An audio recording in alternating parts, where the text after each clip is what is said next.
개념으로 보는 입장을 한번 더 자세하게 살펴보겠습니다. 우선 이 사회복지와 정책을 결합 개념으로 보는 입장에 대해서는 일단 정책에 대한 개념부터 여러분들이 좀 살펴볼 필요가 있는데요. 이 정책의 정의를 보면요. 어떤 특정한 목적을 달성하기 위해서 국가가 어떤 특정한 행동들의 원칙이나 지침 혹은 일정한 계획과 그에 따른 조직화된 어떤 수행 노력들이 뒷받침되어지는 어떤 일련의 이 과정이 바로 이 정책이라고 정의할 수 있는데요. 이건 매우 고전적인 정책에 대한 정의라고 할 수 있습니다. 길버트와 테렐이 2002년도에 바로 정책에 대해서 내린 정의라고 볼 수 있습니다. 그렇다면 사회복지는 어떻게 정의될 수 있을까요? 정책과 분리된 이제 사회복지의 정책, 사회복지의 개념은 조금 복잡합니다.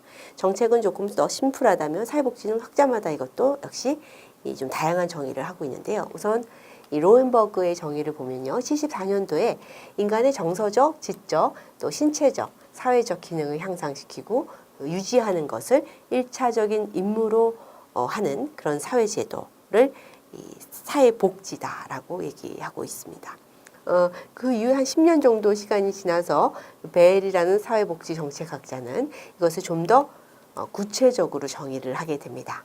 즉 인간의 기본적인 욕구를 충족시키는 데 필요한 대책으로서 구체적으로는 법, 프로그램, 또 급여와 서비스를 모두 포괄하는 것을 사회복지라고 얘기를 하는 거죠.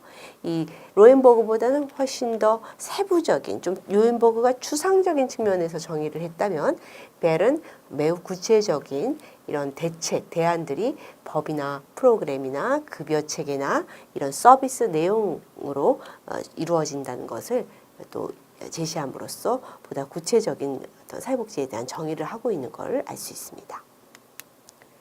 그 다음 제스트로는요. 2000년대에 들어와서 조금 더 최근에 온 사회복지의 개념들이 바뀌게 되는데요.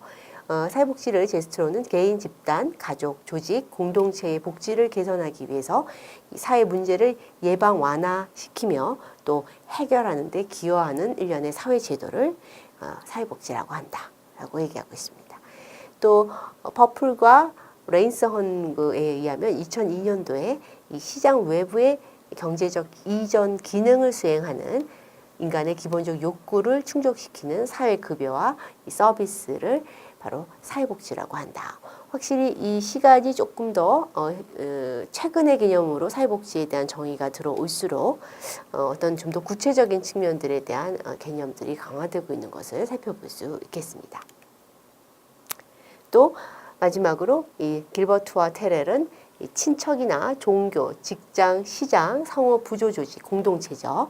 그 다음에 정부의 사회복지 서비스의 모든 기능은 다 사회복지라고 할 수 있다. 한마디로 사회복지의 주체가 매우 다양하게 제시하고 있는 것이 바로 이 길버트와 테렐의 정의라고 살펴볼 수 있겠습니다.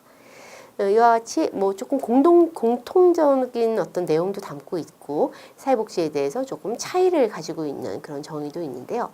종합적으로 한번 이 사회복지와 정책을 결합해서 한번 정의를 내려보면요. 결국 사회복지는 사회 문제를 해결하고 이 사회적인 욕구를 충족시키는 것과 같은 주요 기능을 수행하는 사회제도를 일컬어서 이 사회복지라고 한다라고 정의할 수 있겠습니다. 네. 그 다음 두 번째로 여러분들 사회복지와 정책을 결합하는 측면에서 이제 사회복지를 한번 유형화시켜 볼 필요가 있습니다. 이 유형화의 작업에서 가장 이제 선도적인 역할을 했던 사람이 바로 윌렌스키와 르보가 있었는데요. 이 두 학자는요, 65년도에 이 사회복지